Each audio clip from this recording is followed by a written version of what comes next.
Hello everyone, तुमच्या सर्वांचं स्वागत आहे प्रिन्स ट्रेडिंग मध्ये. मी पुष्पक दीक्षित, इन्व्हेस्टर, ट्रेडर आणि ट्रेनर आहे ना स्टॉक मार्केट. तर जसं तुम्ही बघू शकता, आज आहे 19 जून, संध्याचे 7 वाजून होत आहेत. जर तुम्ही आपल्या चॅनलला अजून सबस्क्राईब केलं नसेल तर सबस्क्राईब करून घ्या, जेणेकरून जेव्हा मी व्हिडिओ अपलोड करेल तुम्हाला ऑटोमॅटिकली गोष्टी समजून जातील. तर सगळ्यात पहिल्यांदा आपण बघूया की कशा पद्धतीने आजचं मार्केट आपल्याला झालं. तर आज मार्केटमध्ये एका वेगळ्या लेवलची व्हॉलिटिलिटी होती. जसं मी तुम्हाला खूप वेळा सांगतो की 2018 पासून मी मार्केटमध्ये आहे, तर मार्केट नॉर्मली अशा पद्धतीने मूव्ह करायचं आणि असं खूप कमी व्हायचं. म्हणजे हे 90% असायचं, हे 10% असत होतं. बट आता मार्केटमध्ये असं 90% असतं आणि अशा पद्धतीच्या गोष्टी 10% असतात, जे की आपल्याला बघायला मिळते. मार्केट कम्प्लीट व्ही शेप रिकव्हरीमध्ये चालतं. आता नॉर्मली तुम्ही तर बघू शकताय. तर आपल्याला पण त्यानुसार मार्केटच्या स्ट्रक्चरनुसार आपल्याला देखील बदलणं इम्पॉर्टंट. आणि हे देखील जर तुम्ही बघितलं ही सेम स्टोरी आहे. मार्केटमध्ये जस्ट डे हाय क्रॉस करणार आणि परत मार्केट डाऊन साईडचा मोमेंटम देणार. सो अशा पद्धतीच्या गोष्टी मला समजून घ्यायच्या आणि लक्षात द्यायच्यात. बँक निफ्टीमध्ये मात्र आपल्याला वन साइड मोमेंटम बघायला मिळाला. या सगळ्या गोष्टी आपण शिकणार आहोत, समजून घेणार आहोत. व्हिडिओ शेवटपर्यंत बघा, तुम्हाला खूप साऱ्या गोष्टी लक्षात येतील, साऱ्या गोष्टी समजतील. सगळ्यात पहिल्यांदा तुम्ही जर बघितला, आपण 17 तारखेला सुट्टी होती ईदमुळे, तुम्हाला माहिती असेल. तर आपण 17 तारखेला एक व्हिडिओ टाकला होता युट्यूबवर, जसं की तुम्ही तो बघू शकता. बघितला नसेल तर जाऊन व्हिडिओ बघा. त्यामध्ये जसं मी बोललो होतो की मार्केटमध्ये हे होऊ शकतं, एक्झॅक्टली 18 तारखेला आपल्याला तेच बघायला मिळालेलं आहे. जर तुम्ही अजून कुणी व्हिडिओ बघितला नसेल तर बघा, आणि जर बघितला असेल तर कमेंट करा. ह्या व्हिडिओ कमेंट करा, त्या व्हिडिओ जाऊन कमेंट करा, जेणेकरून मला समजेल की तुम्हाला गोष्टी शिकायला मिळतात आणि तुम्हाला काय फायदा होतात ते देखील तुम्हाला शेअर करा. तर जसं तुम्हाला मी बोललेलो की स्पेसिफिक मी ह्या दिवशी जे अनालिसिस केलं होतं 18 तारखेला, जो व्ह्यू होता तो होता बाईंग साईडला. मार्केटमध्ये बाईंगचा सेटअप आपण आयडेंटिफाय करणार. दुसरं आपण बोललो होतो की जर मार्केटमध्ये गॅपअप झालं तर मार्केटमध्ये आपण बाईंगलाच बना. ओव्हरऑल व्ह्यू पण बाईंग होता आणि गॅपअप जर झालं तर आपल्याला बाईंगलाच बघायचं. हे स्पेसिफिक क्लिअर केलं होतं.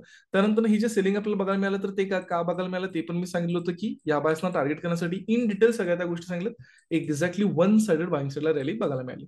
त्यानंतर मी थोडंसं माझ्या तब्येतीमुळे मला प्रॉपर व्हिडिओ करता आला नाही. बट आज सकाळी मी जो आपला पेड टेलिग्राम ग्रुप आहे तिथं मी आजचा अनालिसिस शेअर केलं होतं की आज मार्केटमध्ये काय होऊ शकत होतं. तर स्पेसिफिक माझा जो व्ह्यू होता तो बाईंग साईडला होता. त्याच्यामागे रिझन पण होतं, ते पण मी तुम्हाला शेअर करेन. जर तुम्ही आपल्या पेड ग्रुपला असाल तर तुम्हाला माहिती असेल, आणि जर तुम्ही इंटरेस्टेड असाल तर तुम्ही खालतीला डिस्क्रिप्शन बॉक्समध्ये नंबरला कॉल व्हॉट्सअप करू शकता. सो हा जो बाईंगचा व्ह्यू होता तो मी काय आयडेंटिफाय केला होता, त्याच्यामागे पण एक रिझन आहे. जर तुम्ही इथं बघितला, ह्या चार्टमधून एक गोष्ट क्लिअरली समजते. ह्या चार्टमधून एक गोष्ट क्लिअरली समजते. 1 मिनिटाच्या चार्टमध्ये बघा, 15 मिनिटाच्या चार्टमध्ये बघा.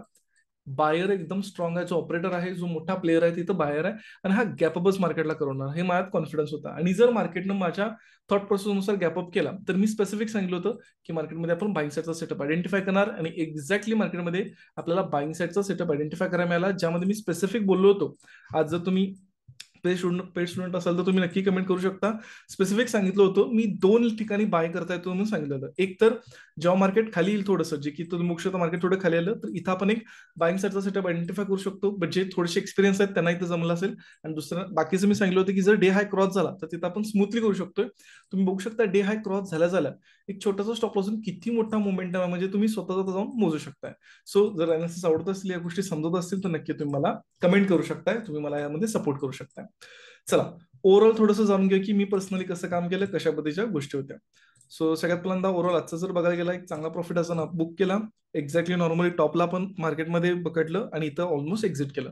हे नॉर्मल आहे आमच्यासाठी, काय असं बिग डील नाही. जे प्रिन्स टीमचे स्टुडंट आहेत त्यांना माहिती आहे, हे काय आपल्यासाठी बिग डील नाही. 18 तारखेपासून दाखवतो. जसं तुम्ही तर बघू शकता कशा पद्धतीने काम केलं, स्वतः तुम्ही बघा, जेणेकरून तुम्हाला समजेल. इथे देखील आपण एक्झॅक्टली टॉप पकडला, तुम्ही इथं बघू शकता. आणि प्रॉफिट आणि कुठे एक्झिट केलं ते देखील बघू शकता. आणि त्यानंतर हे आजचं जसं की तुम्ही बघू शकता, जेणेकरून तुम्हाला समजेल की कशा पद्धतीने काम केलं जातं, कशा पद्धतीने गोष्टी असतात. सो जस्ट बेसिक आहे, लाईव्ह मध्ये सगळ्या गोष्टी केल्या जातात आणि एकदम स्मूथ मध्ये गोष्टी केल्या जातात. चला थोडंसं आता आपण जाणून घेऊया, डिस्कशन करूया की कशा पद्धतीने गोष्टी आपण करू शकतो, किंवा उद्या मार्केटमध्ये काय होऊ शकतं, वन बाय वन सगळ्या गोष्टी.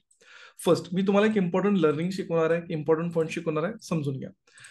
सगळ्यात मोस्ट इम्पॉर्टंट एक लक्षात ठेवा, निफ्टी 50 आणि निफ्टी बँक हे दोन इम्पॉर्टंट इंडेक्स आहेत आपल्या इंडियन स्टॉक मार्केटचे, आणि ही नेहमी अलाईन चालतात. म्हणजे एकत्र चालतात मॅक्सिमम टाइम. जर तुम्ही व्यवस्थित बघितलं तर, म्हणजे लॉंग टर्म मध्ये. जर तुम्ही इथं बघितला, एक गोष्ट तुमच्या लक्षात येईल.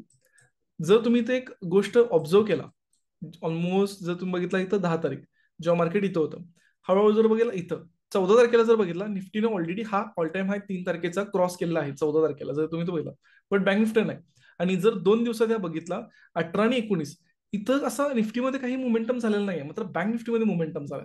तर तुम्हाला समजून घ्यायची की मोमेंटम हा का झाला, कारण जो तुम्ही इथं बघू शकता, हा डे हाय ऑलरेडी क्रॉस झालाय एका इंडेक्समध्ये. तर ह्याचा पण डे हाय क्रॉस करणं इम्पॉर्टंट आहे.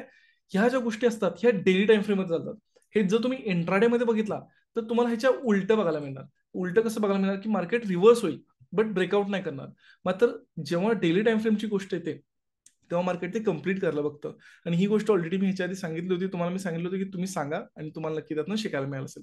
सांगण्याचं तात्पर्य काय, अशा पद्धतीनं आज जो बाईंग मोमेंटमला बघायला मिळाला तो कुठेतरी मार्केटला ऑल टाइम हाय जसं निफ्टीचं झालाय तशा पद्धतीनं ऑल टाइम हाय करणं इम्पॉर्टंट होतं.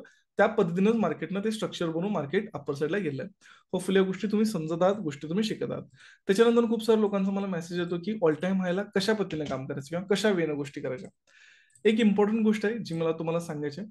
ऑल टाइम हायला जेव्हा तुम्ही काम करत असताय तेव्हा लक्षात ठेवा अप्पर साईडला कुठलाही हे नसते. तुम्हाला पण सगळ्यांना माहिती आहे अप्पर साईडला कुठलीही लेवल नसते किंवा काय नसते. तर तुमच्यासाठी जे सगळ्यात इम्पॉर्टंट गोष्टी असतात त्या असतात त्या levels. Psychological levels. Psychological levels ह्या तुमच्यासाठी वरदान असतात. म्हणजेच जर तुम्ही आता बघितला मार्केटचा हा जो ऑल टाइम होता तो हा होता, जसं की तुम्ही तो बघू शकता. ह्याच्यावर कुठली लेवल नव्हती, ह्याच्यावर कुठली लेवल नव्हती. बट जर तुम्ही बघितला मार्केटने जे रिजेक्शन घेतले ते 51,800 पासून घेतले. इथं तुम्ही इथं बघू शकता. आत्ताच्या इम्पॉर्टंट लेवल्स काय आहेत मी तुम्हाला शेअर करतो. फर्स्ट लेवल कुठली येते, जी येते 51,000, 52,000, 53,000, 54,000. लक्षात येते, म्हणजे डायरेक्टली हजारच्या लेवल्स. दुसरी सायकोलॉजिकल लेवल कुठली येते, 51,500, 52,500. लक्षात येते काय. तिसरी लेवल कुठली येते, 51,800, 52,800, 53,800, 54,800. चौथी लेवल कुठली येते, 51,200, 52,200. सो होपफुली तुम्हाला लक्षात असेल ह्या सध्या इम्पॉर्टंट लेवल्स आहेत. पहिल्यांदा ह्या दोन वर्क करत होत्या, आता ह्या दोन पण वर्क करत आहेत. तुम्ही जाऊन क्रॉस चेक करा जेणेकरून तुम्हाला गोष्टी समजतील. तर हा एक इम्पॉर्टंट पॉईंट होता मला तुम्हाला जो सांगायचा होता आणि होपफुली यातनं तुम्ही शिकला देखील असेल. सो कायम लक्षात ठेवा ऑल टाइम माझ्या सायकोलॉजीला तुम्हाला सायकोलॉजी लेवल समजून घेऊन काम करायचं आहे. चला त्यानंतर आता आपण जाणून घेऊया की उद्या आपला काय वेळ आहे. तर तुम्हाला नवीन लर्निंग बरेच मिळाले असतील. त्यानंतर आता आपण आपल्या नॉर्मली लर्निंगकडे येऊया. तर ॲज पर चार्ट ज्या पद्धतीने मार्केटचा स्ट्रक्चर बनलेला आहे मी मार्केटमध्ये उद्या सेलिंग साईडचा सेटअप आयडेंटिफाय करायला जास्त प्रेफर करेन. म्हणजे उद्याचा माझा जो व्ह्यू आहे तो सेलिंग साईडला. मी सेलिंगला का बघत आहे, काय रिझन असेल मी सेलिंगला बघण्याचं मी तुम्हाला ते वन बाय शेअर करतो. सगळ्यात पहिल्यांदा एक तर बघितलं तुम्ही निफ्टी आता ऑलरेडी वीक आहे, तुम्ही ऑलरेडी चार्टमध्ये बघितला. आणि बँक निफ्टीला जे मेन काम करायचं होतं की ऑल टाइम व्हायला ऍटलीस्ट जसं निफ्टीचं झालं तसं करायचं होतं ते ऑलरेडी डन झालं. तर कुठेतरी मला असं वाटतं की इथं आपल्याला एक बिग प्लेअर बघायला मिळतं ज्याने चांगली एक सेल पोझिशन इथं बनवलेली आहे. त्यामुळं तो कुठेतरी जे मोठे प्लेअर इथं बसलेले आहेत ते मार्केटला एक डाऊनसाईडचा मोमेंटम करायला घेऊन खाली येऊ शकतात. अशा पद्धतीने मी बघत आहे, म्हणून मी सेलिंगला बघत आहे. दुसरी गोष्ट मी अजून जास्त सेलिंगला का बघत आहे, इथं जे रॅन्डमली बायर्स आलेले आहेत प्लस जर तुम्ही इथं बघितला इथं जे बाईंग झालेलं आहे जसं की तुम्ही इथं बघू शकता इथं ऑलमोस्ट इथून इथं जे बाईंग झालंय तर ह्यांना ऍटलीस्ट थोडी भीती दाखवायला तरी मार्केट खाली येऊ शकतं. मग वर जाईल बट ऍटलीस्ट थोडी भीती दाखवून मग मार्केट वर जाईल, म्हणून मी मार्केटमध्ये सेलिंगला बघत आहे. तिसरं, जर ओव्हरऑल बघितला इथून एक वन साइडेड मोमेंटम झालाय. इथून एक वन साइडेड मोमेंटम झाला ऑलमोस्ट इथून ते इथपर्यंत तुम्ही तो बघू शकता. सो कंटिन्यू मार्केटमध्ये मोमेंटम झाला आणि जस्ट एक रिट्रेसमेंट आली. तर अजून मार्केट थोडं इथपर्यंत जसं मी तुम्हाला बोललो की हे जे बायर्स आहेत ह्यांना थोडंसं काढायला मार्केट येऊ शकतं म्हणजे इथपर्यंत आणि देन मग परत मार्केटला वर जायचं असेल तर ते मोमेंटम करेल. सो ओव्हरऑल ह्या सायकोलॉजिकल लॉजिकनच मी मार्केटमध्ये उद्या सेलिंगला बघत आहे. आता एक्झॅक्टली आपण कसं काम करू शकतो, कशा वेने आपल्याला मार्केटमध्ये उद्या काम करता येईल समजून घ्या वन बाय वन जेणेकरून तुम्हाला समजेल. जर मार्केट उद्या फ्लॅट ओपन झालं तर थोडंसं मार्केटमध्ये अपर साईडचा मोमेंटम येऊन आपण अशा पद्धतीने इथं लो क्रॉसला ट्रेड बनवू शकतो. एक आपला चांगला ट्रेड तर मिळेल आणि ह्या बायसना टार्गेट करणं जास्त इम्पॉर्टंट आहे जर फ्लॅट ओपन होत असेल तर. जर मार्केट गॅप डाऊन ओपन झालं कुठेही कसे झालं तर आपण सेलिंग करू शकतो. बट नॉर्मली लो क्रॉस होऊन जर आपल्याला मिळालं तर ते जास्त प्रेफरेबल राहील. बट येस गॅप डाऊनला पण माझा जो प्लॅन आहे तो सेलिंगला आहे, कारण जसं मी तुम्हाला बोललो की ह्या बायसना मी टार्गेट करत आहे जसं मी तुम्हाला सांगितलं. एक सिच्युएशन आहे इथं आपल्याला थोडंसं कॉशियस वाल्यांना म्हणजे काय, जर मार्केट गॅप ओपन झालं किंवा फ्लॅट होऊन जर गॅप अप्पर साईडला जायचा प्रयत्न केला तर मात्र आपल्याला 51,620 मी तुम्हाला एक इम्पॉर्टंट ही लेवल देतो. 51,620 ह्या लेवलच्या वर मार्केट गॅप ओपन होऊन जाऊ दे किंवा कसंही जाऊ दे आपण मग मार्केटला डायरेक्टली बाईंग साईडला बघणार. रिझन काय, जर फिबोनाची टॉप टू लो जर तुम्ही इथं लावला तर तुमच्या इथे लक्षात येईल 50% हे जे सेलिंग आहे आज हे जे तुम्ही सेलिंग इथं बघू शकता 50% आहे हे टोटली क्रॉस होऊन जातं. म्हणजे काय, हे सेलिंग पूर्णपणे बाईंग हे कन्वर्ट करून टाकतं. त्यामुळे तिथनं मग मार्केटमध्ये अप्पर साईडचा मोमेंट येऊ शकतो आणि इथं जे सेलिंग केलेलं गेलं आहे त्यांना टार्गेट केलं जाऊ शकतं. आणि ऑलरेडी तसं जर म्हणला तर बायर्स ऑलरेडी स्ट्रॉंग आहेत, मग त्यामुळे आणि जास्त बाईंग आपल्याला बघायला मिळू शकतो. सो होपफुली हे डिटेलमध्ये तुम्हाला अनालिसिस समजलं असेल. व्हिडिओ आवडला असेल तर लाईक करा, शेअर करा, तुम्ही कमेंट करा तुम्हाला व्हिडिओ कसा वाटत आहे.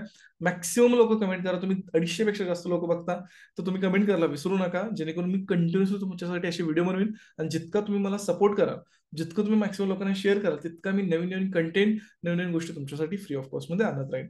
Thank you so much for watching. आपण भेटू नेक्स्ट व्हिडिओला.